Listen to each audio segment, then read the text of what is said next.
আজকে দ্বিতীয় cabinet meeting ছিল। দ্বিতীয় ক্যাবিনেট মিটিংয়ে প্রধান যে আলোচনাগুলো হয়েছে হলো আমাদের প্রথম পার্লামেন্টারি সেশন নিয়ে, প্রথম পার্লামেন্টারি সেশনে রাষ্ট্রপতির বক্তব্য আর সামনে ঈদের ছুটি, এই দুটোরই বৃহত্তর আলোচনা। জি, 18 মার্চ থেকে ছুটি, এটা সিদ্ধান্ত হয়েছে এবং এটা ফাইনাল চলে আসবে আপনাদের সামনে অতি শীঘ্রই। আর আমাদের প্রথম পার্লামেন্টারি অধিবেশন নিয়ে আলোচনা হয়েছে। আর কিছু আলোচনা হয়েছে পার্লামেন্টারি অধিবেশনের ডিটেলস, সেগুলো দায়িত্বপ্রাপ্ত মন্ত্রণালয় থেকে এবং ক্যাবিনেট সেক্রেটারি থেকে আপনাদেরকে জানানো হবে।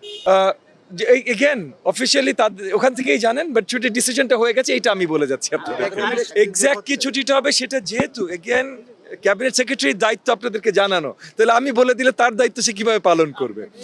না, এগেন মানে ক্যাবিনেট সেক্রেটারির দায়িত্ব আপনাদেরকে অফিসিয়াল জানানো, এটা ডিসিশনটা হয়ে গেছে, আমরা সবাই মিলে করেছি, সেটা আপনাদেরকে জানিয়ে